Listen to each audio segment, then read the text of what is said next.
The fluorescent lights buzzed overhead as Lisa walked into the community college classroom for the first time. At 36 years old, she felt completely out of place among the younger students chatting about their weekend plans and complaining about their parents. She chose a seat in the back corner, hoping to blend into the background like she had learned to do so well over the years. Her worn leather bag contained just the basics: a simple notebook, 2 pens, and the required textbook she had bought used online to save money. Lisa worked the morning shift at a local coffee shop and spent her afternoons cleaning offices downtown. Every penny counted when you were raising a teenage daughter on your own while trying to go back to school. The music appreciation class seemed like an easy choice when she was picking her electives. She needed the credits to finish her business degree, and music felt safer than public speaking or advanced math. What she hadn't expected was how much it would stir up memories she had spent 20 years trying to forget. Professor Davis walked in, carrying a stack of papers and a coffee mug that had seen better days. He was one of those teachers who had probably been at the college forever, with gray hair and glasses that sat crooked on his nose. He looked around the room with the tired expression of someone who had given the same introduction speech hundreds of times before. "Welcome to music appreciation," he said, setting his things down on the desk. "I know most of you are here because you need an easy elective. Let me tell you right now, this class is not going to be as simple as you think." Lisa shifted in her seat. She had hoped for something straightforward, something that wouldn't demand too much attention or energy. Between work and taking care of her daughter, she barely had time to keep up with her other classes. The professor continued, "We're going to study classical music, jazz, folk traditions, and modern compositions. You'll need to attend 3 live performances this semester and write detailed reports about each one. And yes, there will be a practical component." A few students groaned. Lisa felt her stomach tighten. She had mentioned in her application essay that she had some piano experience as a child, thinking it might help her chances of getting accepted into the program. It was a small lie that she now regretted. The truth was much more complicated than she had let on. Lisa had been a child prodigy, performing with symphony orchestras across the state before she turned 15. She had won competitions, played in prestigious venues, and had been accepted to attend a renowned music conservatory. But life had other plans. When she was 15, everything changed in a single night. A car accident took both her parents, and she found herself living with her aunt and uncle who saw her music as a waste of time. They needed her to work, to contribute to the household income, to be practical. The piano lessons stopped. The performances ended. The dreams of becoming a professional musician died along with her parents. Over the years, Lisa had convinced herself that part of her life was over. She got married young, had her daughter, and tried to build a normal life. When her marriage fell apart 5 years ago, she had to focus entirely on survival. There was no room for music in a life filled with double shifts and overdue bills. Now, sitting in this classroom, she felt like she was walking on dangerous ground. Every mention of piano music made her chest feel tight. Every discussion about classical composers brought back memories of hours spent practicing, of the feeling of her fingers flying across the keys, of the pure joy she used to feel when she played. Professor Davis handed out the syllabus and began explaining the assignments. Lisa tried to focus on his words, but her mind kept drifting. She remembered the weight of her hands on the piano keys, the way her whole body would move with the music, the rush of performing in front of hundreds of people. "The midterm exam will include a practical component," the professor was saying. "Each student will need to perform a piece of music. It doesn't have to be perfect, but it needs to show that you understand the concepts we've discussed in class." Lisa's pen froze over her notebook. She had been taking notes automatically, but now every word felt like a threat. She couldn't perform. She wouldn't perform. That part of her life was locked away for good reasons. After class, she lingered in her seat as the other students filed out, chattering about their other classes and weekend plans. A few of them were already complaining about the performance requirement, joking about how they would embarrass themselves in front of everyone. Professor Davis was packing up his things when he noticed her still sitting there. "Everything okay?" he asked, his voice gentler than it had been during class. Lisa looked up, trying to find the right words. "About the performance requirement," she started, then stopped. How could she explain without revealing too much? "I'm not really comfortable performing in front of people." He nodded understandingly. "A lot of students feel that way. Don't worry about it being perfect. The point is to connect with the music, not to impress anyone. We'll work on it as the semester goes on." Lisa managed a weak smile and gathered her things. As she walked to her car, she tried to push down the panic that was rising in her chest. She could drop the class, she told herself. She could find a different elective, something that wouldn't force her to confront the parts of herself she had buried so deeply. But she needed this class to graduate on time. She couldn't afford to delay her degree any longer. Her daughter was already a junior in high school, and Lisa wanted to have a better job, a more stable life, before she graduated. That evening, Lisa sat at her small kitchen table helping her daughter with homework. The girl was working on a history project about the 1960s, completely absorbed in her research about civil rights and protest music. Lisa found herself listening as her daughter read aloud about how music had been used to inspire change and bring people together during difficult times. "Music is so powerful," her daughter said, looking up from her laptop. "It's amazing how it can make people feel things so deeply. I wish I could play an instrument." Lisa felt her heart squeeze. She had never told her daughter about her musical past. It had seemed easier to keep that part of her life separate, to pretend it had never existed. But sitting there, watching her daughter's enthusiasm about the role of music in history, she felt the weight of all the years she had spent hiding from herself. Later that night, after her daughter had gone to bed, Lisa found herself standing in front of the small electronic keyboard they had bought at a garage sale years ago. Her daughter had asked for piano lessons when she was younger, but they couldn't afford them. The keyboard had been a compromise, something to satisfy her curiosity without making a big commitment. Lisa hadn't touched it in months. Her daughter sometimes played around with it, picking out simple melodies she found online, but mostly it sat unused in the corner of the living room, collecting dust. She pressed the power button and the keyboard came to life with a soft electronic hum. The keys felt strange under her fingers after so many years, plastic instead of the weighted keys of a real piano. But as she pressed down on middle C, she felt something stir inside her that she had thought was gone forever. The note hung in the air, simple and pure. Lisa pressed another key, then another. Before she knew it, her fingers were moving in patterns she hadn't used in decades, muscle memory taking over where conscious thought left off. The melody that emerged was something she had learned as a child, a simple piece that had been one of her first public performances. She stopped abruptly, her hands shaking. This was exactly what she had been afraid of. The music was still there, waiting inside her like a sleeping giant. All these years of telling herself she had moved on, that she was a different person now, and it only took a few notes to prove how wrong she had been. Lisa turned off the keyboard and went to bed, but sleep didn't come easily.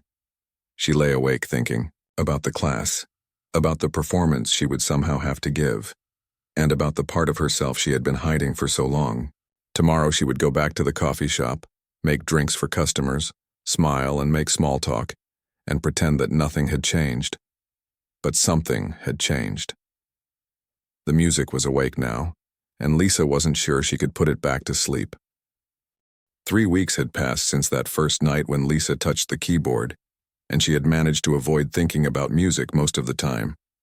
She threw herself into her routine, coffee shop in the morning, cleaning offices in the afternoon, helping her daughter with schoolwork in the evening. It was easier to stay busy than to deal with the feelings that had been stirred up. But Professor Davis wasn't making it easy for her to forget. Every class seemed designed to dig deeper into the world she had left behind.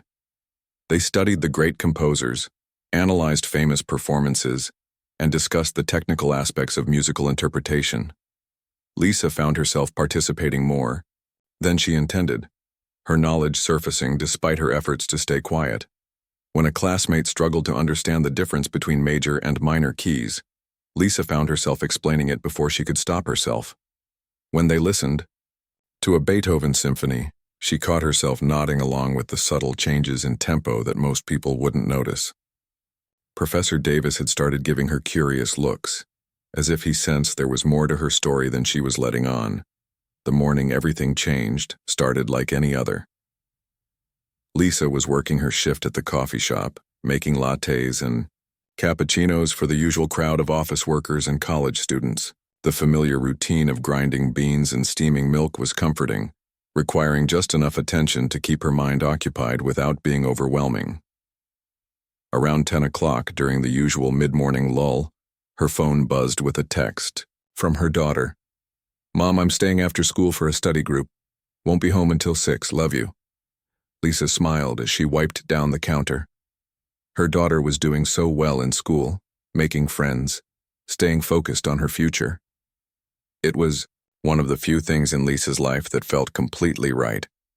Everything she had sacrificed, all the dreams she had given up, felt worth it when she saw how well her daughter was doing. The afternoon cleaning job was routine as always. Lisa moved through the empty office building, vacuuming carpets and wiping down desks while soft music played through her earbuds. She had learned to choose her playlist carefully, nothing too classical, nothing that would remind her of the world she used to know. Today it was just simple pop songs, something to pass the time without stirring up memories. By the time she got to her evening class, Lisa was tired but relaxed. She had managed to get through another day without thinking too much about music or the past. She settled into her usual seat in the back corner and pulled out her notebook, ready for another lecture about music history or theory. But Professor Davis had something different planned today. "Today we're going to talk about your midterm performances," he announced, and Lisa felt her stomach drop. She had been dreading this moment for weeks, hoping somehow it would never come. "I've been watching all of you over the past few weeks," he continued, walking around the room with a stack of papers in his hand. "I've been listening to your questions, your comments, your insights. Based on what I've observed, I'm going to assign each of you a piece that will challenge you appropriately." Lisa tried to make herself smaller in her seat. Maybe if she stayed quiet enough, he would forget about her. Maybe he would give her something simple, something she could fake her way through without revealing too much. "Thompson," he called out to a student in the front row, "you'll be doing Für Elise. It's accessible, but will give you a good foundation in classical style." Lisa breathed a small sigh of relief. That was the kind of piece she had been hoping for. Something well-known, but not too demanding. "Rodriguez, you get the first movement of Moonlight Sonata. I think you can handle the emotional depth." He continued down his list, giving out assignments that seemed thoughtfully matched to each student's apparent skill level. Lisa started to relax. Maybe she had been worried for nothing. Maybe he would give her something equally manageable. "Wilson," he said to the music major who sat near the front, "I'm giving you Bach's Invention No. 1. It'll be good for your technical development." Lisa nodded to herself. These all seemed reasonable, pieces that a beginner or intermediate player could work on without too much trouble. She started to feel hopeful that her assignment would be something similar. Then Professor Davis stopped, in front of her desk. "And Lisa," he said, looking down at her with an expression she couldn't quite read, "I'm assigning you Chopin's Ballade No. 1 in G minor." The words hit her like a physical blow. Lisa felt the color drain from her face as the other students turned to look at her with a mixture of curiosity and sympathy. She knew exactly what piece he was talking about. It was one of the most challenging pieces in the standard piano repertoire, a work that took advanced students months or even years to master. "Professor," she managed to say, her voice barely above a whisper, "I think there might be some mistake. I don't have that level of experience." He smiled, but there was something knowing in his expression. "You mentioned in your application that you had piano experience. I think you can handle something more challenging than Für Elise." Lisa felt trapped. Around her, she could hear her classmates whispering. Some of them sounded concerned. Others seemed impressed that she had been given such a difficult assignment. Wilson, the music major, was staring at her with open curiosity. That's a really advanced piece, Wilson said after class as they were packing up their things. Are you sure you can play it? I mean, no offense, but I've been playing for 12 years and I wouldn't want to tackle that one yet. Lisa forced a smile. I guess we'll see, she said, trying to sound more confident than she felt. But inside, she was panicking. There was no way she could perform that piece without revealing everything she had spent 20 years trying to hide. The Ballade was a work that demanded not just technical skill, but deep musical understanding. It was the kind of piece that separated serious pianists from casual players. That evening, Lisa sat at her kitchen table staring at her laptop screen. She had found a recording of the piece online and was listening to it with a growing sense of dread. The music was as beautiful and complex as she remembered, full of delicate passages that required perfect control and dramatic sections that demanded both power and precision. Her daughter walked into the kitchen to get a snack and noticed the serious expression on Lisa's face. What's wrong, Mom? You look stressed. Lisa paused the recording. Just school stuff, she said. I have to perform a piece for my music class and it's more difficult than I expected. Can I hear it? Her daughter asked, settling into the chair next to her. Lisa hesitated, then pressed play. The opening notes of the Ballade filled the small kitchen, delicate and questioning, building slowly into something more complex and emotional. Her daughter listened with growing amazement. Mom, that's incredible, she said when the recording ended. It's so beautiful, but it sounds really hard. Are you sure you can learn it? Lisa looked at her daughter's trusting face and felt the weight of all her secrets. I don't know, she said honestly, but I have to try. Later that night, after her daughter had gone to bed, Lisa found herself standing in front of the keyboard, again. She had printed out the sheet music for the Ballade, and it sat on the music stand looking both familiar and terrifying. She pressed the power button and placed her hands on the keys. The opening notes came easily, muscle memory from decades ago guiding her fingers to the right positions. But as she continued, she could feel how much she had lost. Her technique was rusty, her fingers not as strong or flexible as they used to be. Still, something magical happened as she played. The music began to come alive under her hands, awakening parts of herself she had forgotten existed. The complex rhythms and harmonies felt natural, like coming home after a long journey. But with the music came the memories. She remembered being 15, playing this same piece in a competition just months before her parents died. She remembered the feeling of the stage lights, the weight of the audience's attention, the pure joy of sharing something beautiful with the world. Lisa stopped playing abruptly, her hands shaking. She couldn't do this. It was too much, too painful, too dangerous. She would have to find another way. Maybe she could drop the class or talk to the professor about switching to something simpler. But even as she thought about giving up, a part of her was already planning her practice schedule, figuring out how to work on the difficult passages, remembering techniques her old teacher had shown her for building up speed and accuracy. The music was calling to her, and despite her fear, despite all the pain it brought back, Lisa wasn't sure she could resist its pull much longer. The next few days passed in a blur of denial and anxiety. Lisa tried to convince herself that she could find a way out of the situation without actually having to perform the piece. Maybe she could talk to Professor Davis again, explain that there had been a misunderstanding about her skill level. Maybe she could fake an injury or drop the class altogether, but deep down, she knew none of those options would work. She needed the credits to graduate, and Professor Davis didn't seem like the type to accept excuses easily. The way he had looked at her when he assigned the piece suggested he suspected something, though she couldn't imagine how. By Thursday evening, Lisa found herself standing in front of the keyboard again. The sheet music for the ballad sat on the stand where she had left it 3 days ago, and she could almost feel it calling to her. Her daughter was at a friend's house working on a group project, so the apartment was completely quiet. Lisa pressed the power button and placed her hands on the keys. This time, instead of stopping after the opening phrases, she pushed forward, into the more complex sections. Her fingers stumbled at first, rusty from years of neglect, but gradually they began to remember patterns they had learned decades ago. The electronic keyboard wasn't ideal. The keys were too light, the sound too artificial, but as Lisa played, she could almost imagine she was sitting at a real piano again. The music began to flow more naturally, and with it came a flood of memories she had been trying to suppress. She remembered her first piano lesson at age 5, how her small hands could barely span an octave. She remembered her teacher, Mrs. Patterson, who had been amazed at how quickly Lisa picked up complex concepts. She remembered the first time she had played in public, at a small recital in the community center, and how the audience had given her a standing ovation. Most of all, she remembered the feeling of complete connection with the music, as if the piano was an extension of herself. It was a feeling she had never experienced with anything else in her life, not with work, not with relationships, not even with motherhood, though she loved her daughter deeply. As she worked through the ballade's middle section, Lisa found herself making interpretive choices without conscious thought.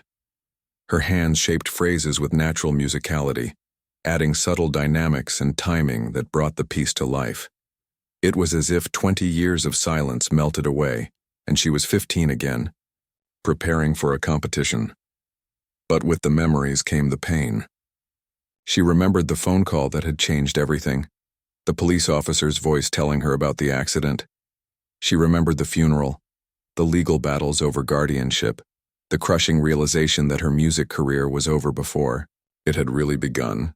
Lisa stopped playing abruptly, her hands shaking. She couldn't do this. It hurt too much to remember who she used to be, to feel that connection and know she had thrown it all away.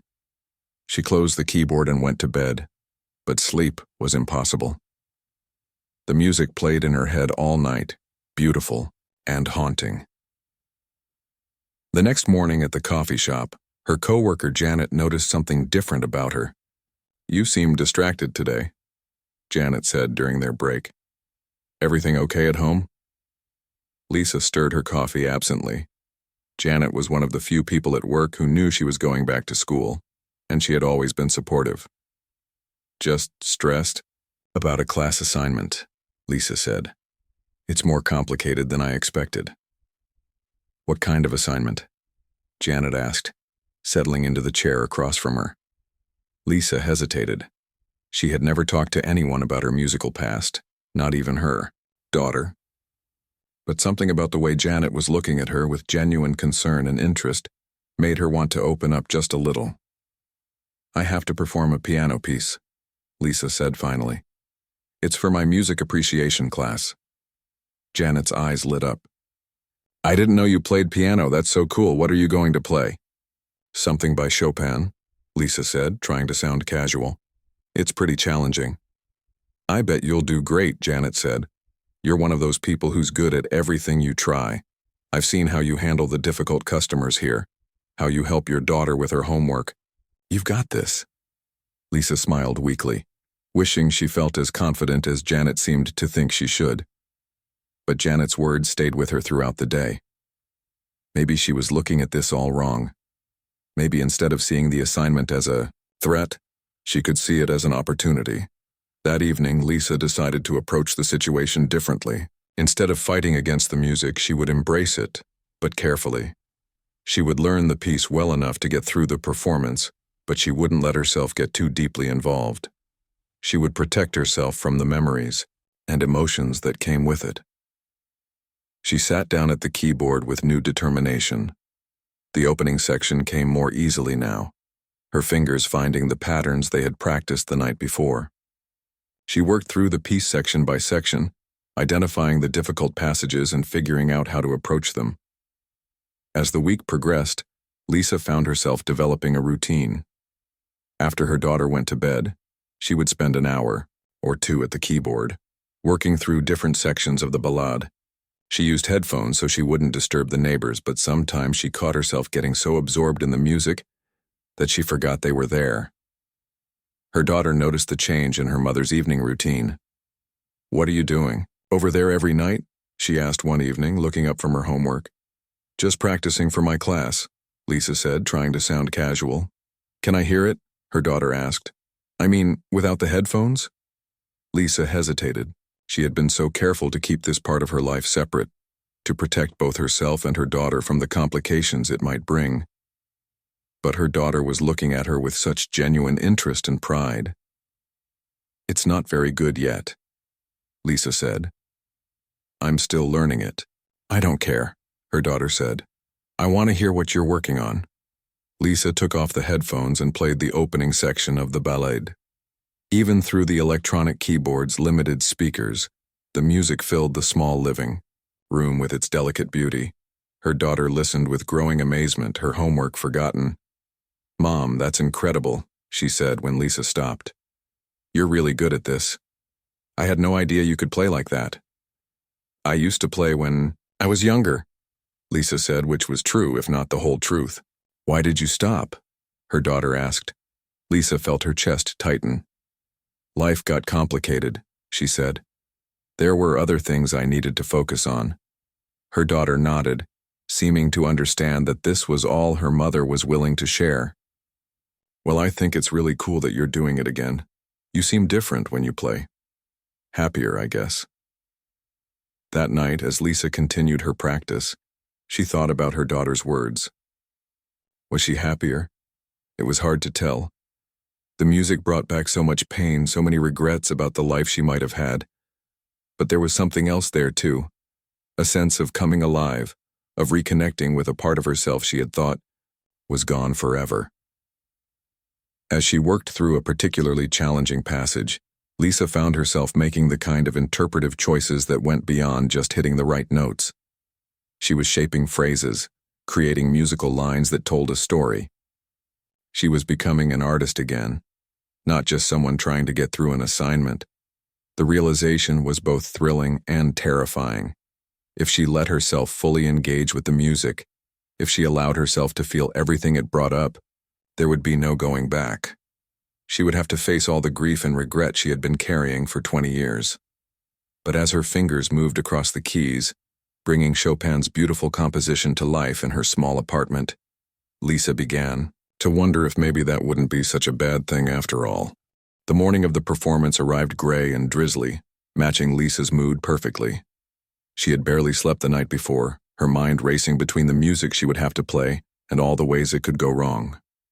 Her hands felt stiff and cold as she got ready for work, and she kept flexing her fingers, trying to warm them up.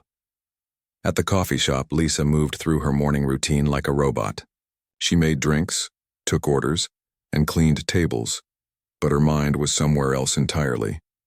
Every few minutes, her fingers would unconsciously tap out patterns from the ballade on the counter, causing her to catch herself and look around to make sure no one had noticed. Janet noticed her distracted state immediately. "Big day today?" she asked during a quiet moment. "The performance is this afternoon," Lisa said, wiping down the same spot on the counter for the third time. "You're going to be great," Janet said with the kind of confidence Lisa wished she could feel. "I've seen you handle pressure before. Remember when the espresso machine broke down during the morning rush last month? You kept everything running smoothly like it was nothing." Lisa managed a weak smile.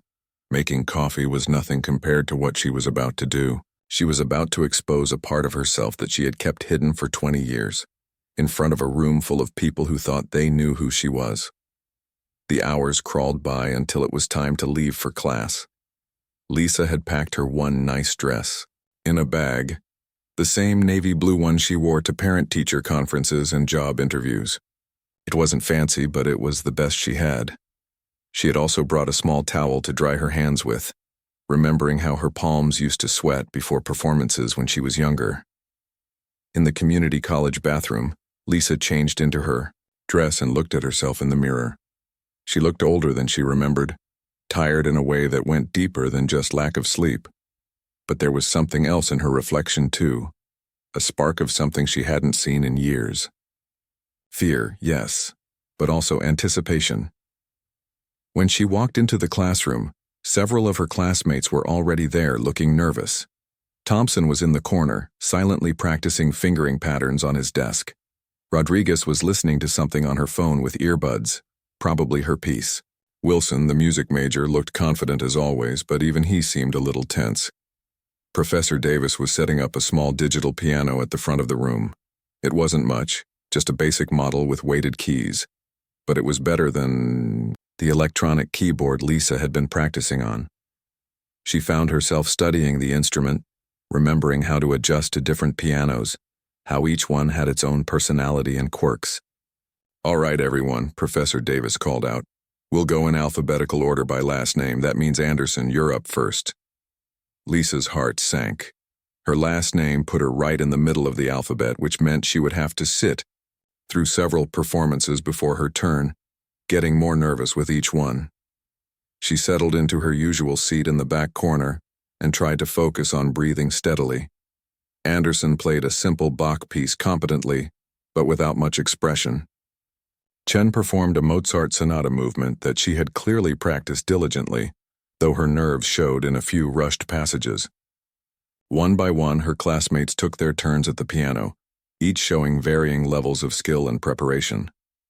Lisa tried to pay attention to their performances, to be supportive, but her mind kept drifting to her own piece. She ran through the opening phrases in her head, reminding herself of the fingerings she had practiced, the places where she needed to be careful with the timing. When Wilson took his turn, Lisa snapped back to attention. He played his Bach invention with clear technical skill and good understanding of the style. It was a solid, competent performance that earned respectful applause from the class. Lisa found herself analyzing his playing with the kind of critical ear she hadn't used in decades, noting his strengths and the areas where he could improve. "Very nice, Wilson," Professor Davis said. "Good control and clarity throughout." Wilson beamed as he returned to his seat, clearly pleased with his performance. Lisa felt a stab of envy for his confidence, for the way he seemed to enjoy being at the piano instead of dreading it. "Martinez, you're up next," Professor Davis called. Lisa's stomach dropped.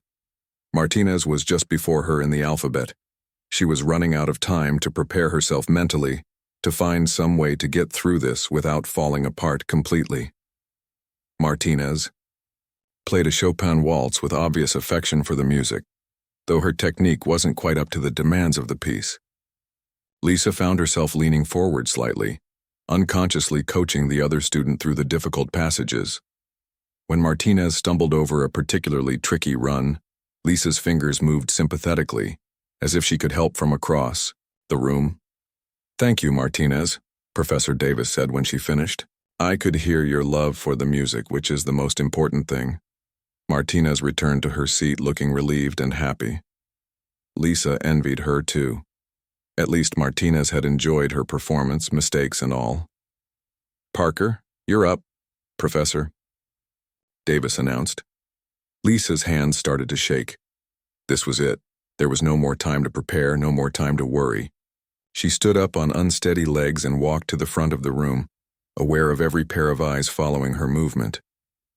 The digital piano bench was adjustable, and Lisa took a moment to set it at the right height.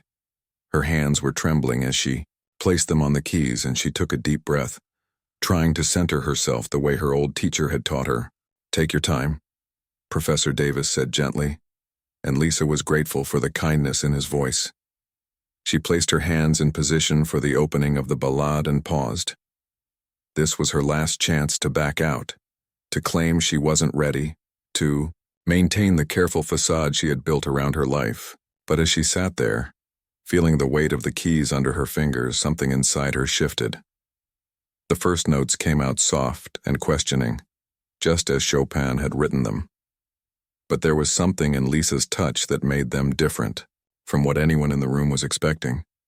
The sound was warm and singing, with a quality that spoke of deep musical understanding.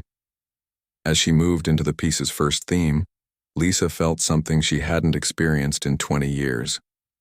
The music was taking over, carrying her beyond her fear and anxiety into a place where only the sound mattered. Her fingers found their way through passages that had seemed impossible just weeks before, guided by instincts that had never really gone away. The room grew completely silent as Lisa played. Even the students who had been whispering or shuffling papers stopped everything to listen. This wasn't the competent but nervous performance they had been expecting from their quiet classmate. This was something else entirely. Professor Davis leaned forward in his chair, his eyes wide with recognition. He had suspected there was more to Lisa's story, but he hadn't expected this. The woman at the piano wasn't struggling through a difficult assignment. She was making music at a level that most of his students would never reach. As Lisa reached the ballade's dramatic middle section, her playing revealed not just technical mastery but the kind of deep interpretive understanding that comes from years of serious study. Every phrase was shaped with purpose, every dynamic change had meaning, every note was exactly where it needed to be. When she launched into the piece's virtuosic passages, her fingers flying over the keys with perfect control and clarity, several students exchanged shocked glances. This was professional-level playing, the kind of performance they might hear in a concert hall, not in a community college classroom. Lisa herself was barely aware of her surroundings. She was lost in the music, experiencing the pure joy of musical expression that she had denied herself for so long. All the pain and regret and fear melted away, leaving only the beauty of Chopin's creation flowing through her hands.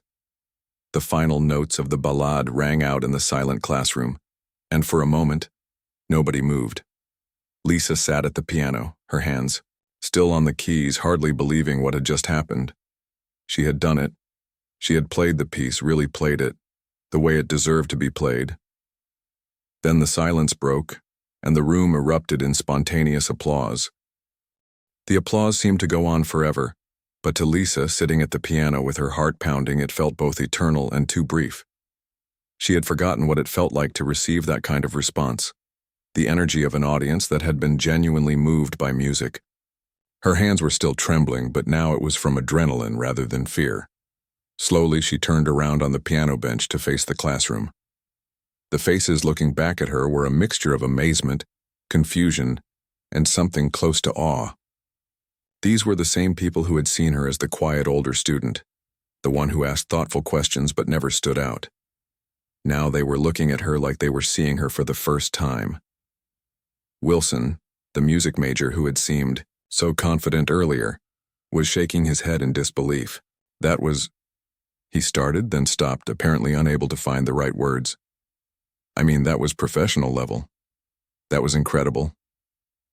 Rodriguez was staring at her with wide eyes. How did you learn to play like that? That piece is supposed to be really, really hard. Lisa felt her throat tighten. She had known this moment would come, but she still wasn't prepared for it. How could she explain 20 years of hiding? 20 years of pretending to be someone she wasn't? Professor Davis stood up slowly, his expression unreadable. Lisa, he said quietly, I think we need to have a conversation after class. The rest of the performances passed in a blur.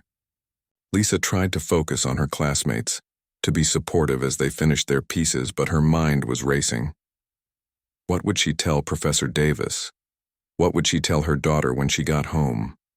The careful walls she had built around her past were crumbling, and she wasn't sure she was ready for what lay beneath them. When the last student finished playing, Professor Davis dismissed the class, but asked Lisa to stay behind. The other students filed out, several of them stopping to congratulate her or ask questions she didn't know how to answer. Finally, the room was empty, except for Lisa and her professor. Professor Davis pulled up a chair next to the piano, where Lisa was still sitting. For a long moment, neither of them spoke. The silence wasn't uncomfortable exactly, but it was heavy with unasked questions. That was extraordinary, he said finally. I've been teaching for 30 years and I've rarely heard a performance like that from anyone, let alone someone who claims to be a beginner. Lisa looked down at her hands, still resting on the piano keys. I never said I was a beginner, she said softly. No, you didn't, Professor Davis agreed. But you didn't say you were a concert-level pianist either. That piece you just played, most of my graduate students wouldn't attempt it. And the way you played it, that level of interpretation, that musical maturity, it doesn't come from a few childhood lessons. Lisa felt tears starting to build behind her eyes. She had known this conversation would happen eventually, but she still wasn't ready for it. It's complicated, she said. I'm sure it is, Professor Davis said gently. But Lisa, what I just heard, that's not something you can hide forever. That's a gift, and gifts like that don't just disappear. The dam finally broke, and the words, started pouring out of Lisa before she could stop them. She told him about her childhood as a prodigy, about the competitions and concerts, about being accepted to the conservatory. She told him about the car accident that killed her parents, about moving in with relatives who saw her music as a waste of time and money. "I had to choose," she said, her voice barely above a whisper. "Music or having a place to live, dreams or survival. It wasn't really a choice at all." Professor Davis listened without interrupting, his expression growing more understanding with each detail. When Lisa finished talking, he was quiet for a long moment. "How long has it been since you performed publicly?" he asked. 21 years, Lisa said. "The last time was at a youth competition just 2 months before my parents died. I won first place." She laughed bitterly. "I thought that was the beginning of everything. It turned out to be the end." "Lisa," Professor Davis said, leaning forward, "what happened to you was tragic. I can't imagine how difficult it must have been to give up something you loved so much. But what I heard today, that wasn't the playing of someone who gave up music 20 years ago. That was the playing of someone who never really stopped being a musician." Lisa looked up at him, surprised. "But I did stop. I haven't touched a piano in years until this class started." "Your fingers might have stopped moving," Professor Davis said, "but your musicianship never went anywhere. It was just waiting. The way you shaped those phrases, the choices you made, those don't come from muscle memory. They come from a deep understanding of music that you've carried with you all these years." As they talked, Lisa found herself opening up in ways she hadn't in decades. She told him about the electronic keyboard at home, about practicing late at night when her daughter was asleep. She talked about the fear she felt every time she sat down to play, the way the music brought back memories that were both beautiful and painful. "What are you going to do now?" Professor Davis asked when she had finished. Lisa shook her head. "I don't know. I can't just go back to pretending this didn't happen, can I?" "I don't think you should," he said. "Lisa, I want you to know that the music department chair was in the hallway during your performance. She heard you playing and came to listen. She wants to meet with you." Lisa felt her stomach drop. "What does that mean?" "It means there might be opportunities for you here if you want them. Scholarship opportunities, maybe some teaching assistantship work. The music department is always looking for talented people." The idea was both thrilling and terrifying. Lisa had spent so long thinking of her musical ability as something from her past, something that belonged to a different person entirely. The thought of making it part of her present, part of her future, felt impossible and wonderful at the same time. That evening, Lisa sat at her kitchen table with her daughter, trying to find the words to explain what had happened. Her daughter had noticed the change in her immediately, the way she was sitting differently, the look in her eyes that was both exhausted and somehow more alive than usual. "How did your performance go?" her daughter asked, looking up from her homework. Lisa took a deep breath. "It went well," she said. "Better than I expected, actually." "Can you play it for me?" her daughter asked. "The piece you've been practicing?" Lisa looked over at the electronic keyboard in the corner of the living room. It looked so small and humble compared to the piano she had played on that afternoon, but it had been her bridge back to the music she loved. "Sure," she said, getting up from the table. "But first I need to tell you something about me that I've never told you before." As Lisa sat down at the keyboard and began to tell her daughter about her past, she realized that Professor Davis had been right.